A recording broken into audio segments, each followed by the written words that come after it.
The youth program in elections and governance was launched in 2014. It was out of the observation that even though the youth constitute the majority of the population in many African countries, in fact in all African countries, the role of youth in elections and governance and in the general political sphere remains very minimal. And even when they do participate, their participation is marginal, and their contributions are sometimes perceived as negative. We felt that it was important to create space and platform for young people to engage with the elections, to understand what elections are, more than just the exercise of registering and voting, but to understand the systems which are behind elections, the systems which you as young people are going to produce as outcome of elections, and that those systems are going to govern your life at least for the next 30, 40 years. What principle are you using for governance? I see in Africa with its own definition of democracy. I see more open societies that respect the rule of law. I see strong institutions, both independent and state institutions, that are able to respect the rule of law, human rights, protect the citizens' rights, and be able to allow communities and societies to articulate their issues, and having governments who are more responsive to their own societies. As the majority population here in Africa, I think we should be responsible enough to take ownership of the social issues that we have. And by minds doing that, they are empowering us as young people in Africa. They are assisting us, through the workshop, through the youth dialogue that they have. We're engaging as young people and coming together to share ideas. A common understanding, a common definition of democracy. Democracy is like an umbrella. It protects you from harsh conditions. Democracy is like a glass, even when it's empty, it looks full. That's just to speak about that democracy is the best of all bad systems of governance. So you can't just say that democracy is the benchmark and the best system. It's just the best that we've actually figured out so far. When people are sitting around a table to do so, nobody around that table knows where they're going to be in that system. So generally, the thinking is that the most reasonable principles of justice are those everyone would accept and agree to from a fair position. We might say that's a bit utopian, because you mentioned, Kama, people have ambition. What do you do with them? The room can be full of slaves.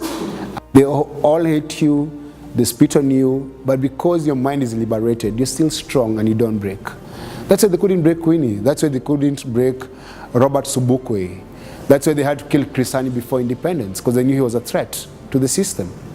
And that is why some of you are going to get killed, perhaps, or you're going to get arrested or jailed, perhaps, because the ideal and what you believe in is bigger than yourself. You are perhaps, after the 50 years of our freedom, you are the generation who can stand and decide what kind of electoral systems we want. In other terms, what kind of democratic systems we want to serve you, to serve your children and grandchildren. And if it is important for you, if you feel that we have to turn the tables around of what exists as electoral systems, who can stop you from doing it? It showed me that some countries tick all the boxes, but you really have to look in depth to find out whether they really are practicing transparent and democratic practices. Just to add, we have also looked at the electoral cycle, which is very important, because election is not just the period that we are having we go to vote, but there is the pre, there is the post, and all of those phases are very important to ensure accountability, transparency, and inclusive process as well. Let me say why this is so important. All the so-called developed world the developed world, whether it's in Asia, whether it's in Europe, whether it's in America, they have systems which you today, you clearly identify that this is American, this is Japanese, this is German, this is French, this is, okay. So can I ask you, what can you say that this is genuinely African system of governance?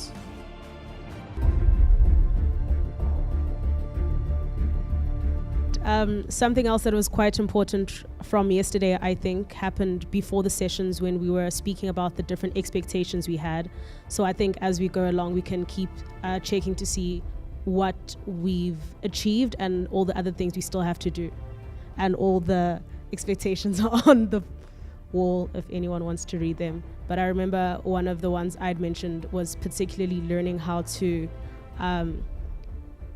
structure and affect meaningful African collaboration. You will be the first generation of Africans to shape what are the systems which work for Africans and for Africa. We were definitely impressed by the caliber of the participants even before they came to the workshop. So we went through a very thorough screening process. We received over 1,000 applications and only narrowed it down to 30 people who could attend. So it was a very tough job for us to pick the 30, but we felt that we did a really good job to identify the right people that needed to be in the room. So they were impressive even before they showed up. But having gone through the 2-day journey with them, we have even greater faith that they will take the work, they will take the message, they will take the challenge that Mrs. Machel put to them, and they will take the charge to lead other young African individuals to participate in elections and governance. You know, I've intimated to some of my fellow delegates that the ultimate goal is the presidency. So hopefully mine is one step closer to that, understanding intimately what elections are about. Having been on the other end getting people's votes, it's going to be very interesting to understand how the business of elections works. Best thing about this program is that it brings people from different countries together, and you're able to sit in a room and hear other people explain how it works in their country and how it's not working in their country. So you get the best practices, and at the same time you hear of the issues and difficulties that they're facing. So in a way it permits you to appreciate what's happening in other countries as well as your own.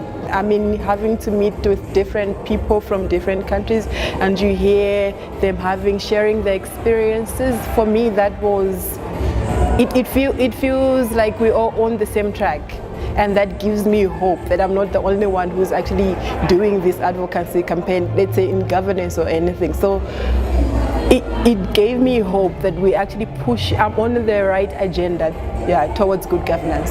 A lot of hope for the African continent. I also think that you have a lot of game changers.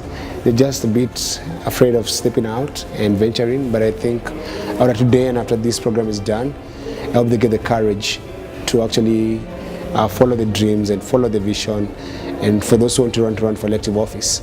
They're in that particular age where you're like, should I just conform to what society tells me to do, or should I break away from society and do my own thing and fight for change? So hopefully from today's experience, I know they've been able to learn from the past few days, and what Graça Machel said, maybe they're going to run or do something to make the world a better place.